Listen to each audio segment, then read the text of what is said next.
तो आईसीसीआर के भारतीय सांस्कृतिक संबंध परिषद के 75 वर्ष पूरे हुए हैं। और इस 75 वर्षों की यात्रा कैसी रही, भारत के विश्व के साथ जो सांस्कृतिक संबंध रहे हैं या फिर जो और बनने चाहिए उस पर इसका क्या प्रभाव रहा, इसके बारे में आज थोड़ी बातचीत करना चाह रहा था। तो पहला प्रश्न तो यही है कि 75 वर्ष पूरे हुए हैं आईसीसीआर के, आप कैसे देखते हैं इसको? मेरी दृष्टि में ये एक बहुत सफल यात्रा है, लेकिन शायद जो हमारा लक्ष्य था वो काफ़ी कुछ पूरा नहीं हो पाया है और इसमें एक बहुत बड़े नए प्रयास की ज़रूरत है। जो 75 वर्षों में पहले लगभग 20 वर्ष 25 वर्ष गुजरे, उसके अंदर ये तो सही था कि भारत की छवि को विदेशों में दिखाना था जी। और आईसीसीआर ने कई संस्थान भी खोले। आईसीसीआर ने कई आ, नेहरू सेंटर, टैगोर सेंटर अलग अलग जगह खोले, वहाँ प्रशिक्षण भी हुआ। इस तरह की बड़े अच्छे प्रयास हुए जिसके द्वारा हमारे कलाकार, नर्तक और इन सब ने विश्व में हमारी संस्कृति का एक बहुत अच्छा परिचय प्रस्तुत लोगों को दिया। किया। जी। इसमें कोई शक नहीं है। लेकिन देखिए, आज का जो ज़माना है उसमें एक बहुत बड़ी प्रतिस्पर्धा है। जो अन्य देश हैं वो अपनी संस्कृति के उत्थान के लिए, प्रचार प्रसार के लिए बहुत पैसा खर्च कर रहे हैं और बहुत ही साधन जुटाकर अपनी संस्कृति को विदेशों में इस तरह से प्रोजेक्ट कर रहे हैं कि लोग उससे इतने इम्प्रेस हो जाते हैं कि पूछो नहीं। जबकि भारत की संस्कृति जो विश्व में अद्वितीय है, जिसकी परंपरा 7-8 हजार साल से अक्षुण्ण चल रही है, हम वो विदेशों को, बड़े बड़े राष्ट्रों को, उन राष्ट्रों को जिनका आज अंतर्राष्ट्रीय क्षेत्र में बड़ा प्रभाव है और जो संस्कृति के क्षेत्र में संस्कृतियों के साथ एक खेल कर रहे हैं, हम उन राष्ट्रों में भी नहीं पहुंचा पाते। तो ये एक बहुत विचारणीय विषय है। मतलब यात्रा अच्छी गई है, लेकिन हाँ, बहुत कुछ है जो करना शेष है, या फिर नए समय के हिसाब से कुछ अभिनव पहलें करनी चाहिए आईसीसीआर को। बिल्कुल आपने सही बात रखा कि एक तो जो काम हुआ वो इतना अच्छा नहीं था, उसमें बहुत कमियां रह गई। जी। और दूसरे कि अब कुछ नए कदम उठाने हैं, नई पहल करनी है जो कि आज की परिस्थिति के हिसाब से कारगर हो। जी। जी। क्या पहले हो सकती हैं जो आज के समय के हिसाब से हमें करनी चाहिए? जी हाँ, देखिए, मेरा संपर्क आईसीसीआर से भी रहा है जी। और के आ, विदेशों के जो डिप्लोमेटिक मिशंस होते हैं उनसे भी रहा है। जी। जी। विशेषकर ग्रीस से तो समझिए सन 90 से मेरा संपर्क इस तरह से है कि मैं लगभग हर वर्ष वहाँ जाता हूँ और उसकी संस्कृति का गहन अध्ययन करता हूँ। तो एक तो ये है, इसके अलावा अमेरिका, कनाडा, यूरोप के कुछ देश, इन सब में मेरा एक बहुत निकटतम संबंध रहा है, एक एकेडमिक या बौद्धिक व्यक्ति के बहुत। नाते। जी। जी। जी। अब मैं ये कहूँगा कि आईसीसीआर ने सबसे पहले तो ये काम जो उनको करना था वो नहीं किया कि हर देश में जो भारत के विद्वान हैं, भारत के विषय को पढ़ रहे हैं, जिन्होंने अपना जीवन लगाया है, और विश्व के कई देशों में ऐसे प्रसिद्ध विद्वान हैं, हम उनको जानते भी हैं, हम उन्हें पुरस्कृत भी करते हैं, हम उनको पद्मश्री भी, पद्म भूषण इत्यादि भी देते हैं। तो ऐसे विद्वानों से हमारे जो मिशंस हैं उनका संपर्क या तो बिल्कुल नहीं है, या हमने सिर्फ उनके कुछ नाम सुने हैं। उनके क्रियाकलाप क्या रहे हैं, उन्होंने कौन से ग्रंथ प्रकाशित किए हैं, उनके जीवन का क्या पूरा यात्रा रही है भारत के अध्ययन पर, उसके बारे में हम नहीं जानते। तो इसलिए हम उन लोगों का कोई उपयोग नहीं कर पाते। वहाँ भारत जो के बारे विद्वान, में अध्ययन करने वाले जी, विदेशी विद्वान, विदेशी, जी, क्योंकि देखिए आप संपर्क किसी देश में किससे बनाएंगे? हम्म, आप अपनी कला का प्रदर्शन कर देंगे, जी, आप अपने कलाकार ले जाएंगे, अपने विद्वान ले जाएंगे। आपने नेहरू सेंटर खोल दिया तो, गांधी सेंटर खोल दिया तो उसके क्रियाकलाप लोग देख लेंगे। तो आपकी जो कलाएं हैं, आपकी जो प्रदर्शनात्मक विद्याएं हैं, आपने उसको दिखा दिया, लेकिन उसका वहां आगे प्रचार कौन कर रहा है, उसके उन विद्याओं के छात्र कौन बना रहा है, वहां के विश्वविद्यालयों में उन विद्याओं को लोग किस दृष्टि से देख रहे हैं, ये तो वहां का विद्वान कराएगा, ये तो वहां का कलाकार कराएगा, ये तो वहां का वैज्ञानिक कराएगा। हमारे पास उन लोगों की लिस्टें नहीं है, क्षमा कीजिए। तो हर मिशन के पास, मान लीजिए फ्रांस में है, तो कौन से फ्रेंच लोग पहले हुए हैं इतिहास में और आज हैं, और उनके कौन से शिष्य हैं, कहाँ कहाँ वो पढ़ रहे हैं, पढ़ा रहे हैं, या वो यूनिवर्सिटी के नहीं हैं, वो अपने स्वतंत्र विद्वान हैं, अध्येता हैं, कलाकार हैं। तो वो कौन है भाई, उन्होंने क्या विद्या प्राप्त की है, भारत कब आए हैं, कहाँ रहा है, भारत में उनके क्या संपर्क हैं, किन भारतीय विद्वानों से उनका लेना देना और शिक्षण प्रशिक्षण रहा, इस सब के ऊपर एक गंभीर काम करने की गंभीर सूचना होनी चाहिए। पहले तो सूचना हो, फिर आगे उस पर काम हो, और फिर उन लोगों का उपयोग हो। मान लीजिए भारत से एक कलाकार जाता है, तो उस कलाकार को अधिक से अधिक लोग देख सके, उसकी विद्या का प्रचार हो सके, जो बेस्ट फोरम है। अब हम क्या करते हैं, आईसीसीआर करता है कि भाई ट्रुप भेज दिया, ट्रुप ने प्रदर्शन कर दिया, तो उनका ये बोध है कि भाई हमें यहाँ अपना काम है, यहाँ की संस्कृति का थोड़ा बहुत प्रचार प्रसार कर देना, और बात खत्म हो जाती है। ठीक है। फिर हर हमारे मिशन में एक विशिष्ट आईएफएस होना चाहिए, जो भारतीय विद्याओं का मर्मज्ञ हो, भारतीय कलाओं का मर्मज्ञ हो, जो हमारा कल्चरल ऑफिसर है। आज कौन होता है भाई, वो प्रमोशन से किसी को लग गया, हमने उसको चार्ज सौंप दिया। क्षमा करिए, मुझे कहने में कोई गुरेज नहीं है कि हमारे जो राजदूत होते हैं वो भी इस विषय के अंदर ऐसी जानकारी नहीं रखते जो कि होनी चाहिए। तो ये तो कहीं ना कहीं मुझे लगता है कि जो विदेश सेवा है, भारतीय विदेश सेवा, जी जी, तो उसके ट्रेनिंग के पार्ट के रूप में वहाँ हो सकता है। आईसीसीआर इसमें क्या कर सकता है? देखिए आईसीसीआर तो विदेश सेवा का हिस्सा है। आपका जो डायरेक्टर होता है वो आईएफएससी होता है। जी बिल्कुल। तो जब आपका फॉरेन सर्विस ही आईसीसीआर को मैनेज कर रहा है, जी, तो फिर आपको आईसीसीआर में वैसे लोग रखने चाहिए। ठीक है। राजदूत से लेकर जो आपका वहाँ फर्स्ट ऑफिसर होता है, तलाशने नहीं, वो आपकी सेवा के ट्रेनिंग का हिस्सा होना चाहिए। वही मैं कह रहा था, वो तो training, part of the training होनी चाहिए। और इसके अतिरिक्त मिशन के अंदर खासतौर से जो बड़े मिशंस हैं हमारे बड़े देशों के अंदर, रशिया हुआ, फ्रांस, जर्मनी, अमेरिका इत्यादि, जहाँ काफ़ी 25-25 लोग होते हैं, तो वहाँ आपको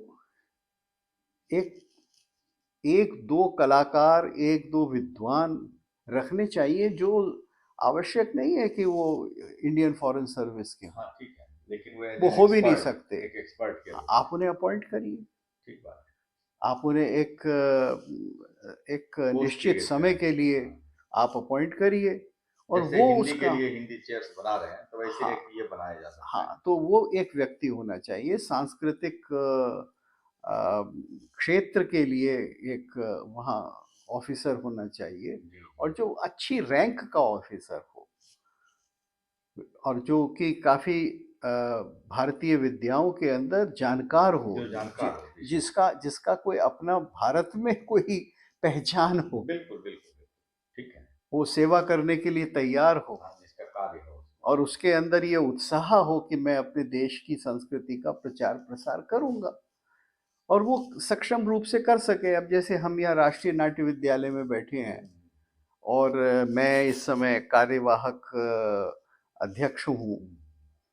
तो अगर मान लीजिए हमारे यहाँ से एक नाट्य मंडली जाती है, मान लीजिए उदाहरण के लिए जर्मनी गई हुँ, है, हुँ।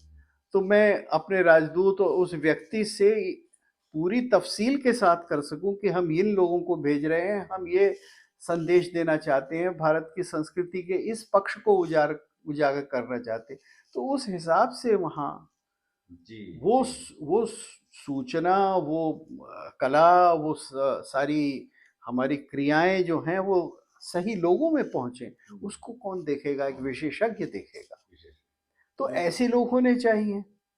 और ये अगर हमारी संस्कृति ये हमारी अगर फॉरेन सर्विसेज का एक हिस्सा होता, हुँ, क्षमा करें, है नहीं, हुँ, हुँ। हुआ नहीं है, और इस सरकार ने भी उसके विषय में कोई खास काम नहीं नहीं किया है, हुआ। जी, जी, जी।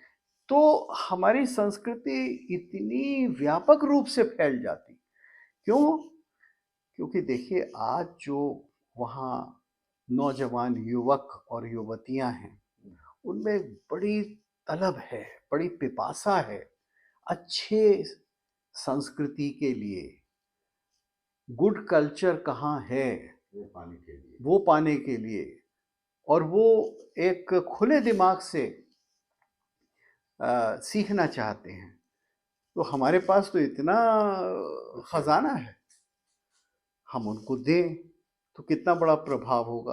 अब हम कहते हैं सॉफ्ट पावर, इंडिया की सॉफ्ट पावर, और हमारी विद्याओं की सॉफ्ट पावर, या इंडियन नॉलेज सिस्टम्स की सॉफ्ट पावर, लेकिन उसके लिए जब तक आप एक पूरी व्यवस्था नहीं करेंगे, तब तक वो जैसे कैसे अभी होगा? इंटरनेशनल योग डे प्रारंभ हुआ, हाँ, तो आपको लगता है इससे उस दिशा में कुछ प्रगति जैसी हुई? निश्चित रूप से हुई है। हुँ, सन मेरे ख्याल से 22 से शुरू हुआ हाँ, था ये लगभग। सबसे जी, पहले, जी। और मुझे पता है, मुझे याद है कि मैं जिस दिन हुआ था हुँ, पहला, हुँ, हुँ। उस दिन मैं ग्रीस में था। अच्छा। हाँ, और मैंने उससे 3 दिन पहले एक बहुत विशिष्ट संस्थान में योग के ऊपर हुँ, एक 2 घंटे का भाषण दिया था। अच्छा।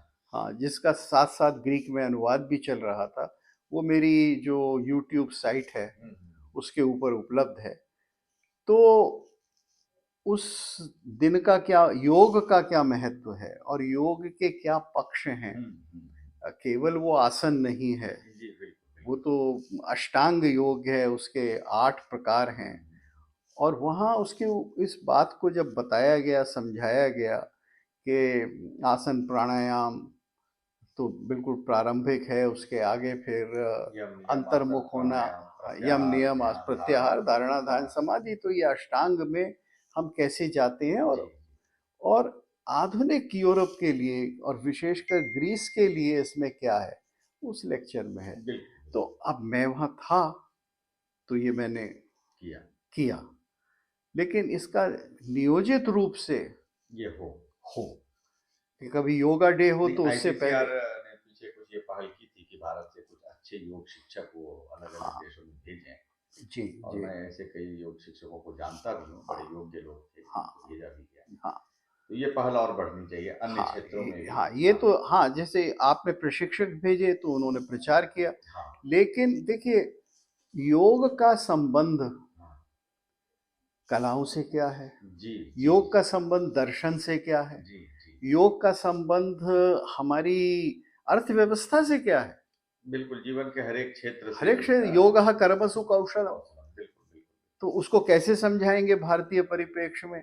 इसके लिए कुछ और विद्वान होने चाहिए, कुछ और कलाकार होने चाहिए। जी, जी, जी, ठीक तो है। ये एक बहुत बड़ी जिम्मेदारी तो है। दो बातें हुई, एक तो जो भारतविद हैं जो विदेशों में हैं हाँ, और वो भारत के बारे में अध्ययन कर रहे हैं, हाँ, काम कर रहे उनसे हैं, संपर्क उनकी सूची बनाना, उनसे संपर्क करना, उनको कहीं न कहीं जोड़ना अपने जोड़ना, रवैये के साथ। बिल्कुल, बिल्कुल। और दूसरा हुआ कि कोई हर एक सेंटर में कोई एक ऐसा व्यक्ति जो भारतीय संस्कृति को ठीक से अभिव्यक्त कर सके, वहाँ अभी पर बता सके, हाँ, तो संचालन करें। संचालन कर सके।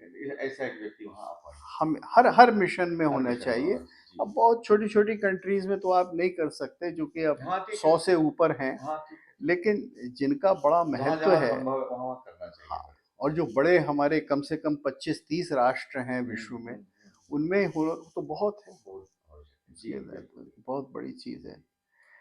और फिर एक सबसे बड़ी बात ये है कि हम केवल पुरस्कार देकर तो आदर कर देते हैं विदेशी विद्वानों का, लेकिन वहाँ कौन से अच्छे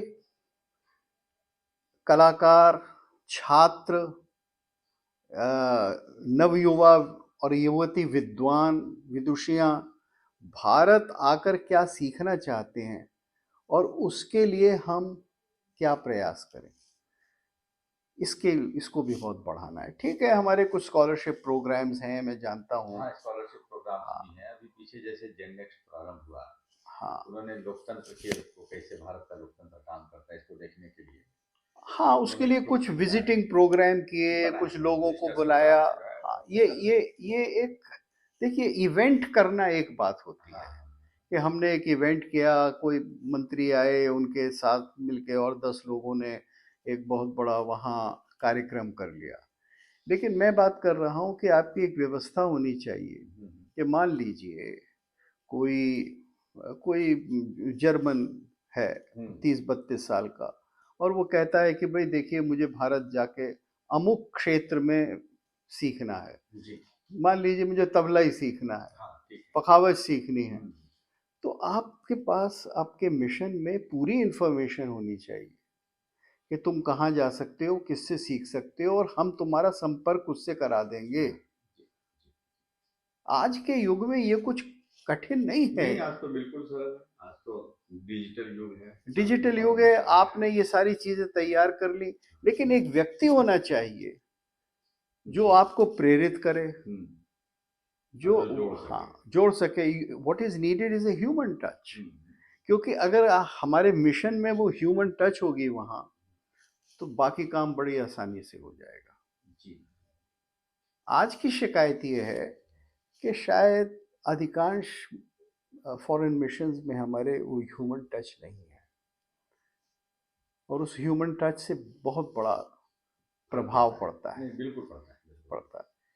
तो आईसीसीआर के साथ आपका जुड़ाव क्या रहा, कैसे रहा, थोड़ा उसके बारे में? मेरा तो जुड़ाव ये रहा कि मैं तो एक छात्र के रूप में, विद्वान के रूप में जी। 50 वर्षों से आता जाता रहा हूँ। हम्म, अ, वैसे तो मैं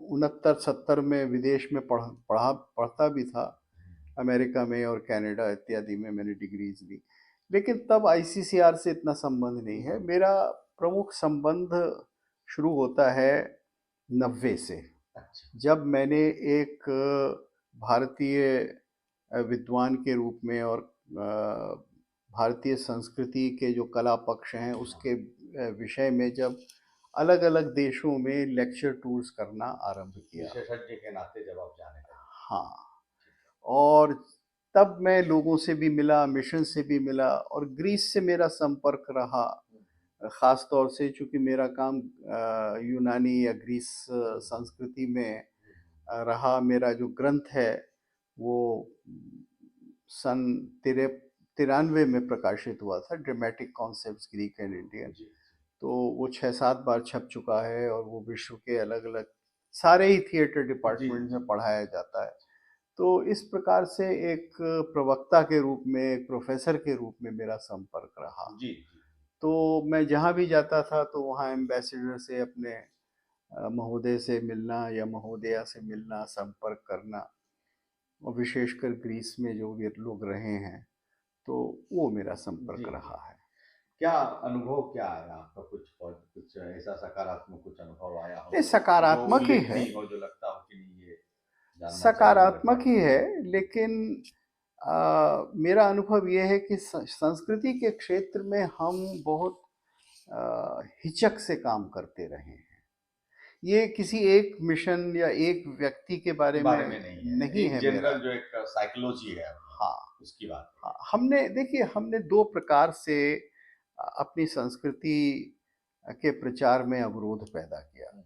एक तो जो नेहरू युग था, उसको कह दें अगर नेहरू युग, तो उसमें हमारी दृष्टि ये थी भारत सरकार की, नेहरू सरकार की, कि जो हमारे प्रवासी हैं उनके बारे में ये था कि भाई अब आप तो चले गए, अब आप वहाँ रह रहे हो, आप अपना देखो, वहाँ की सरकार से जो कुछ आपका संबंध है करो, अपना जीवन वहाँ करो, हम आपको भारत की संतान के रूप में सपोर्ट नहीं करेंगे, या करेंगे तो केवल वाचिक रूप से कुछ कह देंगे।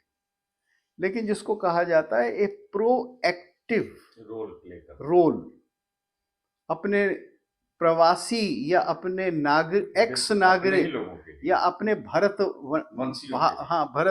भारतवंशी के लिए हम करें, ये दृष्टि नहीं रही थी नेहरू युग में बिल्कुल भी। और ये था कि भाई आप एसिमिलेट हो जाओ, वहाँ की संस्कृति में घुल जाओ, मिल जाओ। और जो हमने यहाँ कॉम्पोजिट कल्चर का एक क्या कहते हैं एक स्वांग सा बना रखा है, कहना अच्छा नहीं लगता, लेकिन वो हमको सच्चाई कहने के लिए कहना पड़ता है। तो ऐसे ही हमने कहा तुम भी वही स्वांग वहाँ करते रहो, और उनकी सरकारें भी वो करती थी। तो हमने उसको ये नहीं देखा कि हम उस सब के बीच में अपनी पहचान बनाने के लिए, क्योंकि देखिए अगर उनकी पहचान होगी हमारे प्रवासियों की, तो हमारे देश की पहचान होगी, हमारे देश की पहचान होगी तो उनकी पहचान होगी। सन 2000 से जब हमारे अमेरिका में और यूरोप में हमारे भारत के लोगों में आर्थिक संपन्नता आई, वो इंफॉर्मेशन टेक्नोलॉजी इत्यादि में काफ़ी ऊंचे हो गए, तब हमारी संस्कृति के बारे में भी लोगों में जिज्ञासा बहुत हुई, लेकिन हमारी तैयारी नहीं थी। देखिए संस्कृति के लिए कुछ महापुरुष हुए जिन्होंने हमारी संस्कृति को बहुत फैलाया।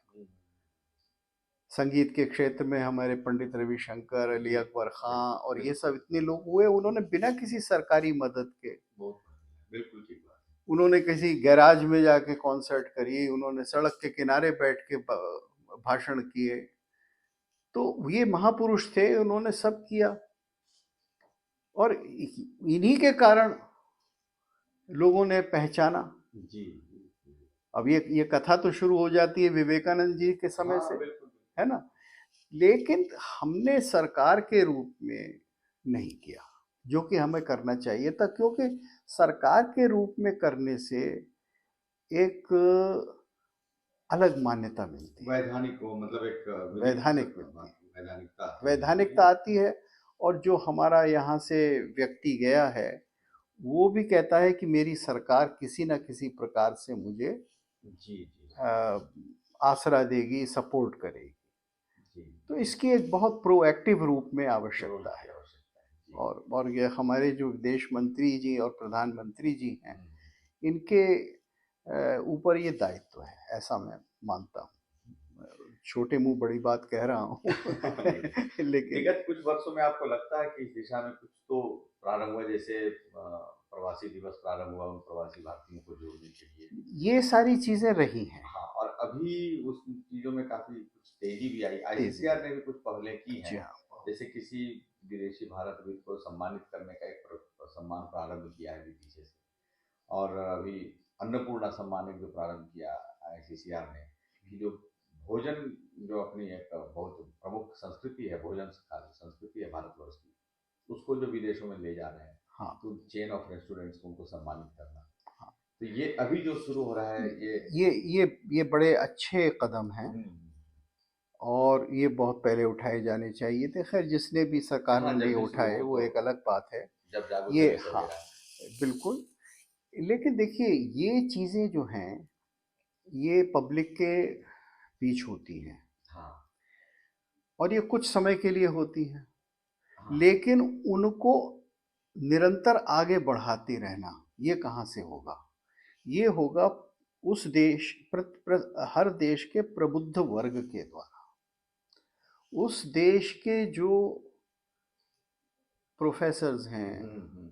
उस देश के जो बुद्धिजीवी हैं, उस देश के जो जर्नलिस्ट हैं, कलाकार हैं, आप जब उनसे एक अच्छा गहरा संबंध बनाएंगे तो वो इस काम को बहुत आगे बढ़ा देंगे। ऐसे संवाद की एक प्रक्रिया प्रारंभ की हाँ, जा रही है। आपने एक बड़ा कार्यक्रम किया, मान लीजिए आपने अन्नपूर्णा दिवस किया, तो अन्नपूर्णा दिवस को लोगों ने देखा, भारत के भोजन को, भारत की वेशभूषा को, उत्सव की प्रक्रिया को देखा।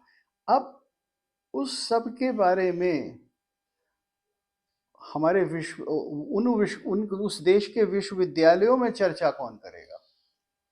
वो तो अकादमिक जगत तक इसको ले जाने की थोड़ी आवश्यकता, हाँ, अकादमिक, बौद्धिक, क्योंकि वो वहीं से आगे बढ़ता है, वहीं से आपको उस देश के नौजवान जनसामान्य तक अध्येता वो मिलेंगे, जी।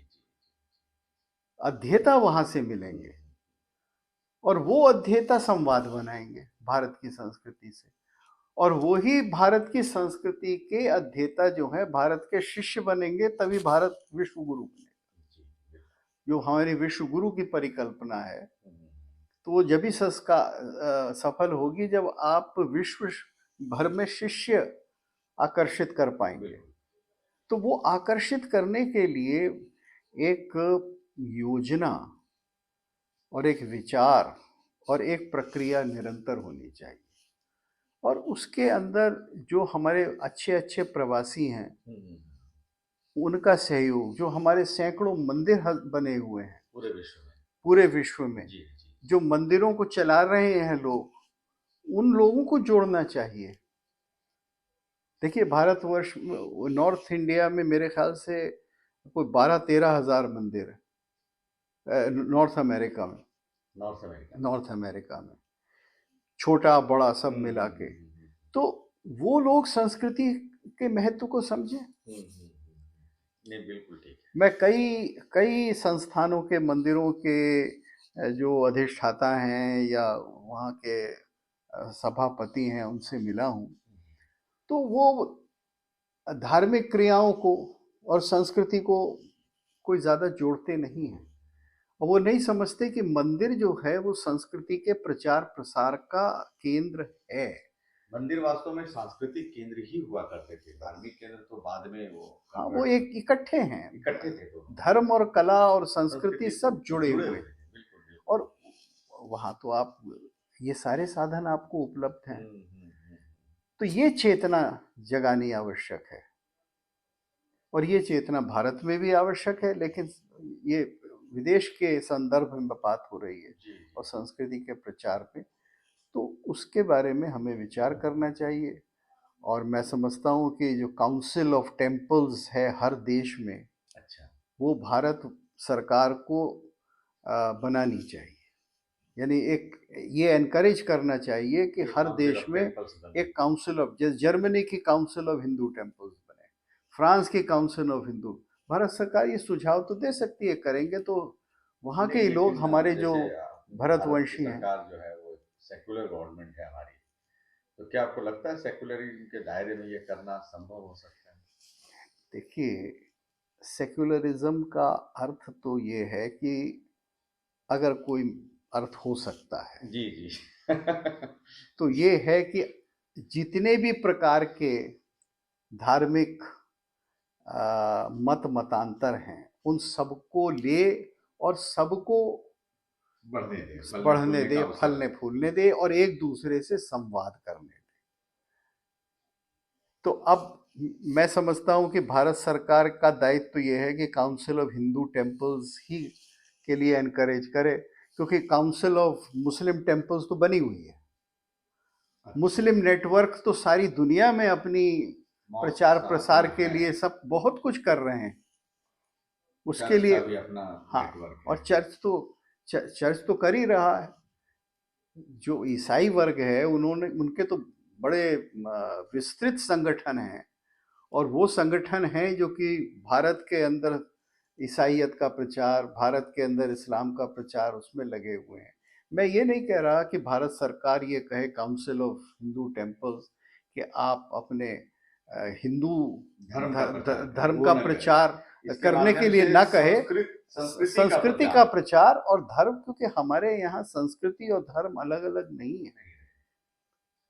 हमारे यहाँ विद्या, अगर आप उनको योग के बारे में बताएंगे, उनको मान लीजिए आयुर्वेद के बारे में बताएंगे कि आयुर्वेद के क्या सिद्धांत हैं, आयुर्वेद कैसे अच्छा होता है, आयुर्वेद से क्या स्वास्थ्य लाभ आज भी किसी फ्रेंच, जर्मन, आइसलैंडर, ऑस्ट्रेलियन को हो सकता है, और अगर वो शिक्षा एक विशिष्ट मंदिर से दी जा रही है ऑस्ट्रेलिया, अमेरिका, न्यूयॉर्क में, तो बहुत अच्छी बात है, वो सर्वहित के लिए है। और वैसे भी मैं जैसे देखता हूँ कलाकारों के लिए जो नटराज हैं, हाँ, तो सभी चाहे वो किसी मत पंथ के कलाकार हों, उनके लिए वो समान रूप से आदर्श माने जाते हैं। देखिए, भारतीय कलाएं तो सबको अपनी साधना करने का निमंत्रण देती हैं।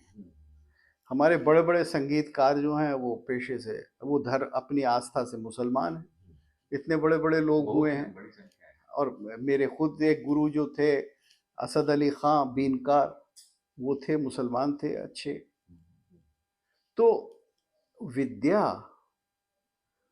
आस्था से और एक विशिष्ट उद्देश्य से होती है, उसके अंदर धर्म की कोई बात आड़े नहीं आती, अगर आप खुले दिमाग के हैं तो। जी, तो ये सारी चीजें हैं जो आज भारत को हम लोगों को करनी है। एक अंतिम प्रश्न लूंगा। जी जी जी।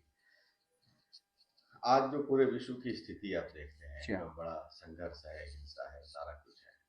आपको लगता है ये जो सांस्कृतिक संबंधों की बात की जाए तो कुछ सही दिशा में पूरे विश्व को ले जाया जा सकता है, और उसमें भारत कोई भूमिका निभा सकता है?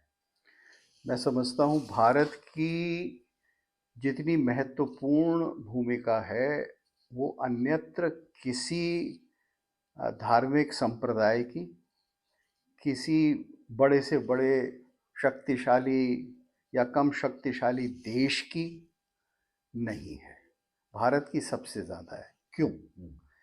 क्योंकि हमारी जितनी भी संस्कृति की विधाएं हैं वो समन्वयवादी, हाँ, वो किसी को अलग नहीं करती, छोड़ती नहीं, वो समावेशी हैं। जी जी, जी। वो सबको इनवाइट करती हैं, कम विद मी, और वो ये मानती हैं कि ईश्वर की इस सृष्टि में कोई छोटा या बड़ा नहीं है, समदर्शिता, समदर्शिता। यहाँ तक कि एक कोई जीव भी है, कीड़ा भी है, चींटी तक है, चींटी भी है, तो वो जीव उसी सत्ता के कारण है और उसी सत्ता का हिस्सा है जिसका एक राजा है, जिसका एक मनुष्य है। तो हमारा दर्शन जो है उसकी सबसे ज्यादा जरूरत है। जो लोग कहते हैं ला इलाहा इल्लल्लाह, अल्लाह के अलावा और कोई माबूद ही नहीं है, तो वो तो समावेशी नहीं हुए। तो ये भेदभाव को करने वाली जो आस्थाएं हैं जी, उसको कौन सबक सिखाएगा? भारतीय मत, भारतीय दर्शन ही, या अगर ईसाइयत में nobody shall come to the father except through me, Jesus ने कहा, तो ये भी तो लोगों के बीच में भेदभाव करता है कि मुझे ही मानो और किसी को ना मानो। तो हमने तो ऐसा कभी नहीं कहा, हमने तो सर्वे सुखिनः सन्तु कहा है, और सबके सुख की आस्था अपने अपने हिसाब से जो लोग साधना करें, जो लोग खोज करें, जो लोग परम सत्ता को ढूंढें, उनके लिए इष्ट की ही कामना की है। तो मैं समझता हूं कि भारत का जो दायित्व है वो सबसे अधिक लाभकारी है, सबसे अधिक लाभकारी, और वो लाभकारी है तो बड़ा अपने आप हो जाता है। हम ये नहीं कहते कि यह सबसे अच्छा है, हाँ, नहीं, सब हम तो कहते हैं कि ट्राई इट आउट, आप इस बात को समझ लीजिए, सोच लीजिए। हम हर प्रकार की विविधता को हम्म, आज से नहीं सैकड़ों वर्षों से मानते भी आए हैं और उसको वैधानिक भी बनाया है संरक्षित भी करते हैं, और बिल्कुल। संरक्षित भी करते आए हैं। और आज जब जब आज विश्व में सबसे बड़ा संकट है परिवार के टूटने का, जी, बिल्कुल। और परिवार टूट जाता है तो फिर कुल नहीं होता, तो अ, आचार विचार दूषित हो जाते हैं, लोग भ्रमित हो जाते हैं, अकेले पड़ जाते हैं। तो अब कुल का अर्थ क्या है, एक व्यापक कुल क्या है, और ये दृष्टि के मेरा एक छोटा कुल है घर का, फिर घर से बड़ा मेरा एक गांव का कुल है, फिर गांव से मेरा एक राष्ट्र का कुल है, फिर राष्ट्र से बड़ा मेरा पृथ्वी का कुल है, और पृथ्वी से भी बड़ा मेरा ब्रह्मांड का, मेरी आत्म का कुल है। वो महाभारत में है ना कि एकम त्यजेत कुलस्य अर्थे, कुलम त्यजेत अर्थे आत्मार्थे पृथ्वीम त्यजेत। तो ये हमारी दृष्टि तो देखिए, अब ये महाभारत में है, हजारों साल पुरानी चीज है, तो हमने तो हर एक को कहाँ क्या कार्य करना है और उससे बड़ा कार्य कैसे करना है, बड़े से कैसे जुड़ना है जी, और बड़े से कैसे जुड़ना है, इसको माना है। अब ये बात दूसरों को बताने की बात है और आवश्यकता है, और इसके ऊपर डिबेट करने की का समय है कि बताइए हमारा ये विचार सही है या नहीं है, या आपका संकीर्ण विचार सही है। बिल्कुल। हमें चैलेंज करना चाहिए कि संकीर्ण विचार कैसे अच्छे हो सकते हैं, नहीं हो सकते। और जब हम चैलेंज करेंगे, जब हम बहस करेंगे, मैं समझता हूं तभी शांति होगी।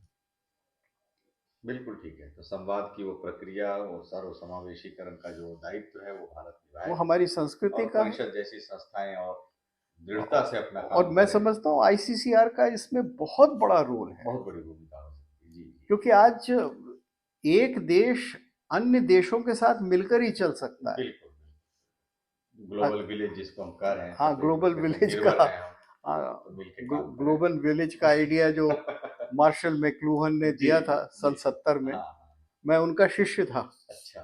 मार्शल मैक्लूहन का एक वर्ष में टोरंटो यूनिवर्सिटी में शिष्य था, तो मैं उनसे पढ़ा हूँ। तो ग्लोबल विलेज जो उस समय कहा, वो लोगों ने सोचा कि क्या ये बेसिर पैर की बात है, वो आज सब मानते हैं। बिल्कुल। तो बहुत बहुत धन्यवाद, आप आए, आपका बहुत बहुत आभारी हूँ मैं, और जो कुछ मैं अपनी अकल से कह सकता था मैंने कहा। हुई और मुझे लगता है इसका बड़ा परिणाम होगा, अच्छा लाभ ही होगा। बहुत बहुत धन्यवाद।